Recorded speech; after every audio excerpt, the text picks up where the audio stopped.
Assalamualaikum warahmatullahi wabarakatuh. Kaum muslimin rahimakumullah. Marilah kita panjatkan puja dan puji syukur kita kepada Allah Subhanahu wa taala karena berkat nikmatnya dan hidayahnya kita dapat berkumpul di sini untuk melaksanakan sholat Jumat berjamaah. Salawat dan salam semoga senantiasa tercurah kepada baginda Nabi besar Muhammad Sallallahu Alaihi Wasallam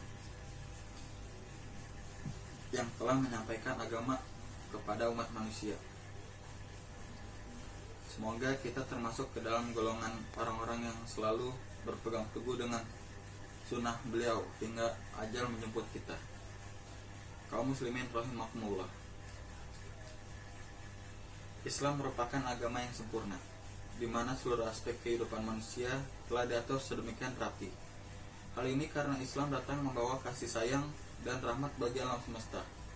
Di antara bentuk rahmat agama ini bahwa ia telah sejak dahulu menggariskan kepada pemeluknya agar berbuat baik dan menaruh belas kasihan terhadap binatang. Prinsip ini telah ditancapkan sebelum adanya organisasi atau kelompok pencinta binatang. Karena menyayangi binatang adalah bagian dari ajaran agama ini, maka sepanjang sejarah umat Islam mereka menjaga dan menjalankan prinsip ini dengan baik.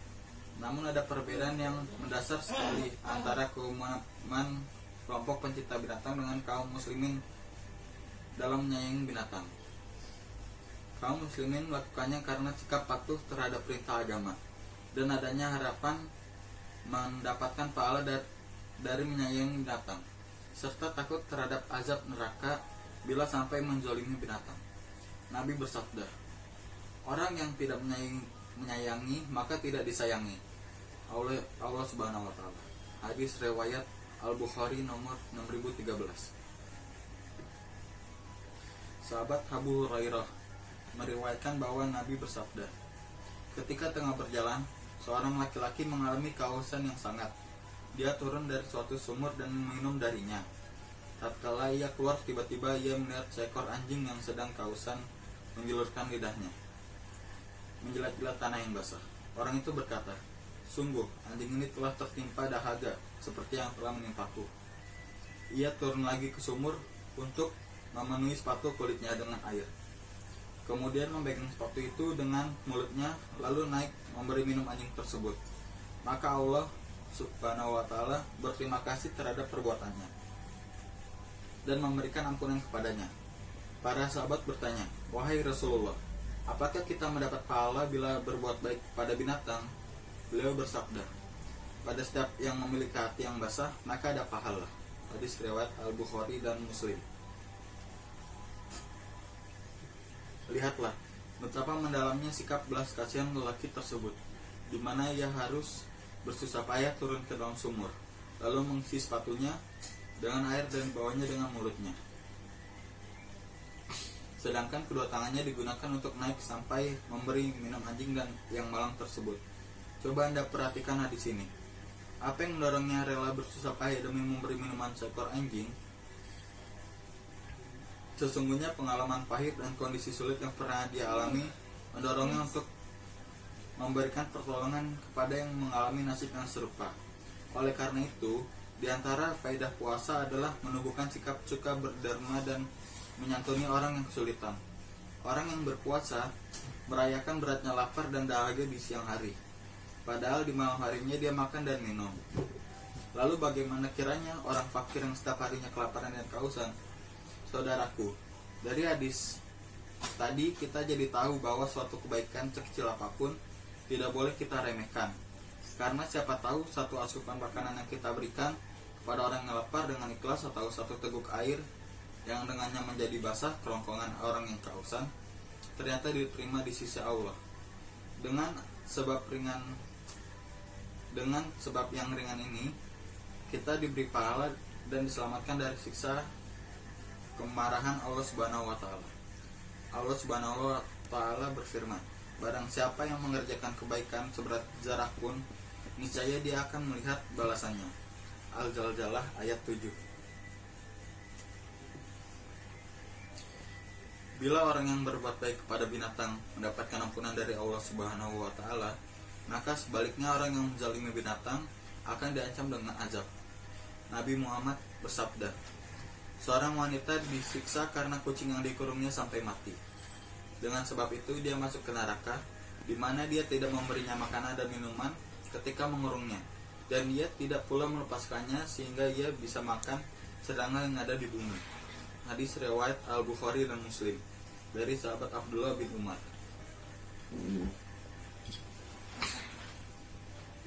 Bimbingan Nabi untuk memerhatikan hak-hak binatang. Tiada satu kebaikan pun kecuali Rasulullah Shallallahu Alaihi Wasallam telah menjelaskan kepada umatnya.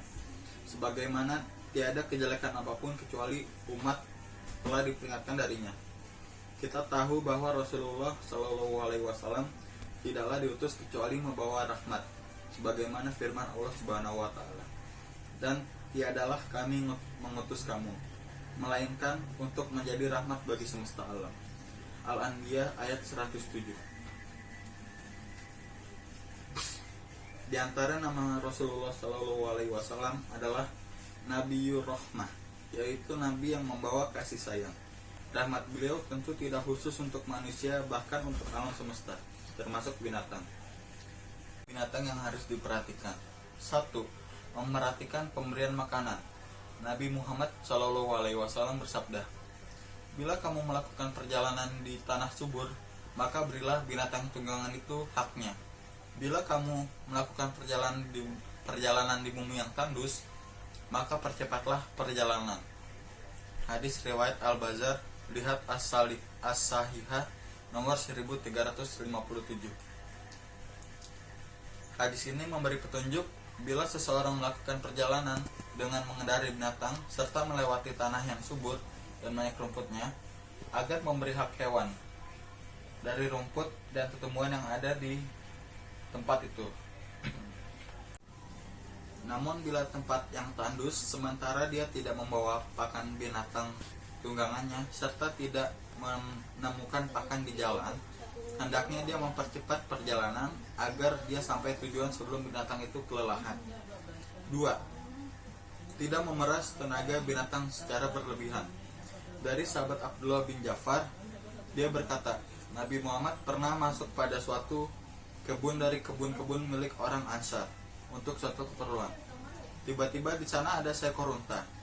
Ketika unta itu melihat Nabi Muhammad Sallallahu Alaihi Wasallam, maka ia datang dan duduk di sisi Nabi Muhammad Sallallahu Alaihi Wasallam dalam keadaan berlinang air matanya. Nabi Muhammad bertanya, siapa pemilik unta ini? Maka datang pemiliknya, seorang pemuda dari Ansor. Nabi Muhammad bersabda, tidaklah kamu takut kepada Allah dalam memperlakukan binatang ini, yang Allah menjadikanmu pemilikinya. Sesungguhnya unta ini mengeluh padaku, bahwa kamu meletihkannya dengan banyak bekerja. Hadis riwayat Abu Daud dan lain-lain. As-Sahih Al-Albani mensahihkannya dalam As-Sahihah nomor 20. 3. Menajamkan pisau yang akan digunakan untuk menyembelih. Pisau yang tumpul dan tidak tajam akan sulit digunakan untuk menyembelih, sehingga binatang yang disembelih tersiksa karenanya. Nabi Muhammad bersabda, sesungguhnya Allah Subhanahu wa Ta'ala telah menentukan untuk berbuat baik terhadap segala sesuatu. Bila kamu membunuh, maka baguskanlah dalam membunuh, dan bila kamu menyembelih, maka baguslah dalam cara menyembelih. Hendaklah salah seorang kamu menajamkan belatinya dan menjadikan binatang sembelihan cepat mati. Hadis riwayat Muslim. Namun janganlah seorang mengasah belatinya di hadapan binatang yang akan disembelihnya. Dahulu Nabi Muhammad pernah menegur orang yang melakukan demikian dengan sabdanya, mengapa kamu tidak mengasah sebelum ini? Apakah kamu ingin membunuhnya 2 kali? Hadis riwayat At-Tabrani dan Al-Baihaqi. 4. Tidak memberi cap dengan besi yang dipanaskan pada wajah binatang. Sahabat Ibnu Abbas meriwayatkan kepada Nabi Muhammad melewati seekor keledai yang dicap pada wajahnya. Maka beliau mengatakan, Allah melaknat orang yang memberinya cap. Hadis riwayat Muslim. Namun boleh memberi cap pada binatang pada selain wajahnya. 5. Tidak menjadikan binatang yang hidup sebagai sasaran dalam latihan memanah dan yang semisalnya. Sahabat Ibnu Umar berkata, sesungguhnya Rasulullah Shallallahu Alaihi Wasallam mengutuk orang yang menjadikan sesuatu yang padanya ada ruh sebagai sasaran untuk dilempar. Muttafaqun alaih. Inilah sekelumit dari sekian banyak petunjuk Nabi kita Muhammad. Lalu setelah ini, apakah masih ada orang-orang non-muslim yang mengatakan bahwa Islam menzalimi binatang? Sungguh keji dan amat besar kedustaan yang keluar dari mulut-mulut mereka. Praktik salaf umat ini. Tidak bisa dipungkiri bahwa salaf generasi awal umat ini adalah orang-orang yang terdepan dalam segala kebaikan dan paling jauh dari sikap kenistaan dan kezaliman. Ilmu yang mereka serap tidak sekedar clipping, pengetahuan, tetapi dipraktikkan di alam nyata. Adalah sahabat Umar bin Al-Khazzab. Ketika beliau mengetahui ada seorang mengangkut barang menggunakan unta yang melebihi kemampuan hewan tersebut, maka Umar sebagai penguasa memukul orang tersebut sebagai bentuk hukuman. Beliau menegurnya dengan mengatakan, "Mengapa kamu mengangkut barang di atas untamu, sesuatu yang dia tidak mampu?" Sahabat Abu Darda dahulu punya unta yang dipanggil Dimun. Apabila orang-orang hendak meminjamnya, maka ia berpesan untuk tidak membebaninya kecuali sekian dan sekian, yakni batas kemampuan unta, karena unta itu tidak mampu membawa yang lebih dari itu. Maka ketika kematian telah datang menyebut Abu Darda, beliau berkata, "Wahai Dirmun, janganlah kamu mengadukanku besok di hari kiamat di sisi Robku, karena aku tidaklah membebanimu kecuali apa yang kamu mampu." Penjelasan ulama fikih. Bimbingan Nabi Muhammad dan contoh mulia dari salaf umat ini senantiasa membekas pada benak para ulama. Oleh karenanya, ulama fikih telah memberikan penjelasan hukum seputar menyayangi binatang, sehingga perkara ini tidak bisa dipandang oleh sebelah mata, karena seseorang tidak bisa berbuat kebajikan yang besar bila yang kecil saja diabaikan. Al-Imam Ibnu Mulfid dalam kitabnya Al-Adab Asyariyah jilid 3 menyebutkan pembahasan tentang makruhnya berlama-lama memberikan binatang tunggangan dan binatang pengangkut barang melampaui kebutuhannya. Hal ini berdasarkan hadis Nabi Muhammad yang artinya, "Naikilah binatang itu dalam keadaan baik dan biarkanlah ia dalam keadaan bagus, serta janganlah kamu menjadikan binatang itu sebagai kursi." Hadis riwayat Ahmad dan lain-lain.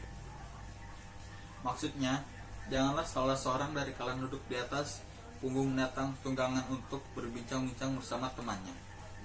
Dalam keadaan kendaraan itu berdiri seperti kalian berbincang-bincang di atas kursi. Namun larangan dari berlama-lama di atas punggung binatang ini bila tidak ada keperluan. Sedangkan bila diperlukan seperti di saat perang atau wukuf di padang Arafah ketika haji, maka tidak mengapa. Mar'i al-Hanbali berkata, wajib atas pemilik binatang itu untuk memberi makanan dan minumannya. Jika dia tidak mau memberinya, maka dipaksa oleh penguasa untuk memberinya. Bila dia tetap menolak atau sudah tidak mampu lagi memberikan hak binatangnya, maka ia dipaksa untuk menjualnya, menyewakannya, atau menyembelihnya. Bila binatang tersebut termasuk yang halal dagingnya, diharamkan untuk mengutuk binatang, membebaninya dengan sesuatu yang memberatkan, memerah susunya sampai pada tingkatan memudarati anaknya, memukul dan memberi cap pada wajah, serta diharamkan menyembelihnya bila tidak untuk dimakan. Sebagian ahli fikih menyebutkan bahwa apabila ada kucing buta berlindung di rumah seseorang, maka wajib atas pemilik rumah itu untuk menafkahi kucing itu, karena ia tidak mampu pergi. Ibnu As-Subki berkata ketika menyebutkan tukang bangunan yang biasa menembok dengan tanah dan semisalnya, termasuk kewajiban tukang bangunan untuk tidak menembok suatu tempat kecuali setelah memeriksanya apakah padanya ada binatang atau tidak. Karena kamu sering melihat kebanyakan pekerja bangunan itu terburu-buru menembok, Padahal terkadang mengenai sesuatu yang tidak boleh dibunuh kecuali untuk dimakan seperti burung kecil dan semisalnya, dia membunuh binatang tadi dan memasukkannya ke dalam lumpur tembok. Dengan ini ia telah berkhianat kepada Allah Subhanahu wa taala dari sisi membunuh binatang ini. Asy-Syaikh Abu Ali bin Ar-Robal berkata, apa yang disebutkan tentang bolehnya mengurung burung dan semisalnya hanyalah bila padanya tidak ada bentuk menyiksa, membikin lapar dan haus meski tanpa sengaja, atau mengurungnya dengan burung lain yang akan mematuk kepala burung yang sekandang, apa seperti yang dilakukan oleh ayam-ayam jantan bila berada di kurungan. Sebagiannya mematuk, sebagian yang lain sampai terkadang yang dipatuk mati. Ini semua menurut kesepakatan ulama adalah haram. Coba cermati ucapan Abu Ali bin Ar-Robal tadi. Lalu bagaimana dengan orang yang sengaja mengadu ayam, jantan, benggala atau domba dan semisalnya? Apakah tidak lebih haram? Binatang-binatang yang boleh dibunuh. Keharusan menyayangi binatang bukan berarti kita tidak boleh menyembelih binatang yang halal untuk dimakan. Karena agama Islam berada di tengah-tengah antara mereka yang mengharamkan seluruh daging binatang dan di antara orang-orang yang memakan binatang apapun, meskipun babi. Demikian pula dibolehkan membunuh binatang yang jahat dan banyak mengganggu orang, merusak tanaman dan memakan ternak, seperti burung gagak, burung raja wali, kalajengking, tikus, anjing hitam dan semisalnya. Nabi Muhammad bersabda, 5 binatang yang semuanya jahat boleh dibunuh di tanah haram atau suci, yaitu burung gagak, burung raja wali, kalajengking, tikus, dan anjing yang suka melukai. Hadis riwayat Al-Bukhari nomor 1829. Masih banyak lagi jenis binatang yang boleh dibunuh karena mudarat yang muncul darinya. Namun membunuhnya juga dengan cara yang bagus. Tidak boleh dengan dibakar dengan api, dicincang atau diikat hingga mati. Wallahu a'lam. Kaum muslimin rahimakumullah. Demikian khutbah singkat ini yang dapat saya sampaikan. Bila ada kekurangan itu datangnya dari saya, bila ada kelebihan itu datangnya dari Allah Subhanahu wa taala. Mudah-mudahan bermanfaat bagi saya sendiri dan para jamaah sekalian. Semoga kita tetap di dalam golongan hamba-hamba Allah yang soleh. Wassalamualaikum warahmatullahi wabarakatuh.